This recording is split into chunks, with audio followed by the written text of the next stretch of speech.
Welcome friend, तपाईँहरूलाई स्वागत छ द नेपाली रिभ्युअरको अर्को नयाँ रिभ्यू भिडियोमा। त्यो बढ्दो चाहिँसँग पो रिस उठ्छ। बित्थामा च्याब्रुङ ल्याइदिएर।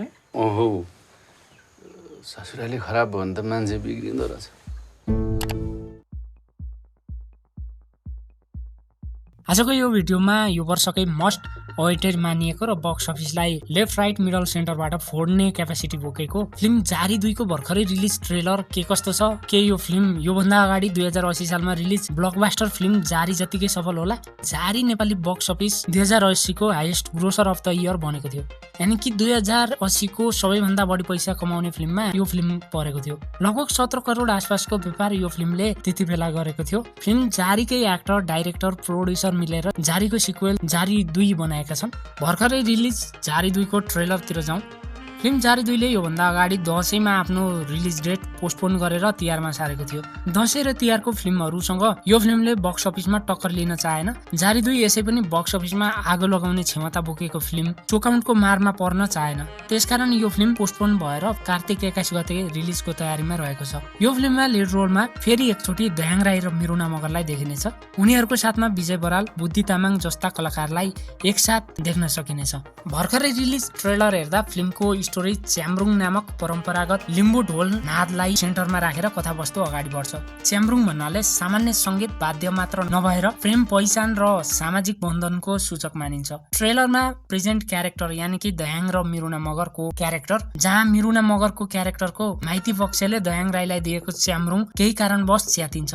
त्यसपछि उनीहरूको सम्बन्धमा आउने दरार, मिरुना मगरको लाइफमा एउटा लाउरेको इन्ट्री, साथै परिबन्धमा परेको विजय बरालको क्यारेक्टर जस्ता कुरामा नै फिल्मको कहानी हुनेछ। पारिवारिक विग्रहको कथा बोकेको यो फिल्म मुभीको मेन थिम जारी भन्दा नि च्याम्रुङले निम्ताउने पारिवारिक विद्रोहमा आधारित हुने देख्न सकिन्छ। लगभग 3 मिनेट 52 सेकेन्ड आसपासको ट्रेलरमा पनि योभन्दा अगाडिको भागले उठाएका सामाजिक मुद्दा जस्तो कि महिला अधिकार, परम्परागत बन्धनलाई थप विकसित गर्ने सम्भावना देखिन्छ।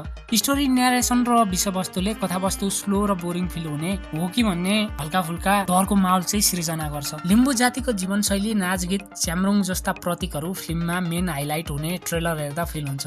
जारी 2 को यो ट्रेलर हेर्दा योभन्दा अगाडि रिलिज कतिपय फिल्मको तुलनामा फरक पृष्ठभूमिमा प्रस्तुत गरेको छ। विवाहपछि हाम्रो अपेक्षा, जिम्मेवारी, स्वतन्त्रता बीचको द्वन्द्व नै जारी 2 फिल्म हुने ट्रेलर हेर्दा फिल हुन्छ। बलिउडको नक्कलबाट पछि हटेर आफ्नै समाज, संस्कृतिमा आधारित अर्ग्यानिक विषयवस्तुलाई फिल्ममा प्रस्तुत गरिने झलक ट्रेलरमा देखिन्छ। अब स्क्रिन प्लेको कुरा गरौँ। दयाङ राई र मिरुना मगर बक्स अफिसका ब्लकबस्टर जोडी भन्दा पनि फरक नपर्ला। ट्रेलर लेभलमा काम पनि ब्लकबस्टर नै देखिन्छ। यी दुई बीचको केमिस्ट्री ट्रेलर लेभलमा गजबको छ। यस्तै विजय बराललाई फिल्ममा इम्पोर्टेन्ट की रोलमा देख्न सकिनेछ। विजय बरालको कमिक टाइम र एक्सप्रेसन ट्रेलर लेभलमा इपिक छ। यो फिल्मको क्याप्टेन अफ द सिप यानि कि डाइरेक्टर उपेन्द्र सुब्बा हुन्। रामाबु गुरुङ र उपेन्द्र सुब्बाको लगानीमा यो फिल्म बनेको छ। इन्ट्रेस्टिङ कुरा त के छ भने योभन्दा अगाडि आएको फिल्म जारीको आर्थिक विवादका कारण छुट्टिएका यी दुई जोडीलाई फेरि यसकै सिक्वेलले एकसाथ जोडेको छ। मुभीको डाइरेक्सन ट्रेलर लेभलमा राम्रो देखिन्छ। मुभीमा प्रेजेन्ट डायलगहरू एकदम मिठो र सान्दर्भिक छन्। ट्रेलर लेभलमा ब्याकग्राउन्ड स्कोर राम्रो छ। सिनेमेटोग्राफी ठिकठाक देख्न सकिन्छ। जे होस्, ट्रेलर इन्ट्रेस्टिङ त छ। यदि एक्जिक्युसनमा यताउता भएन भने फिल्मले बक्स अफिसमा फोड्नेवाला चाहिँ छ, यो चाहिँ स्योर हो। के यो फिल्मले पुरानो सक्सेसलाई दोहोऱ्याउला?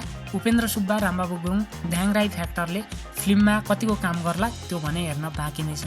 फ्रेन्ड्स, आजलाई यति नै। तपाईँहरूलाई यो भिडियो कस्तो लागिरहेछ? सल्लाह, सुझाव र प्रतिक्रिया दिनु नभुल्नु होला। र च्यानलमा नयाँ हुनुहुन्छ भने subscribe my channel. Bye, take care.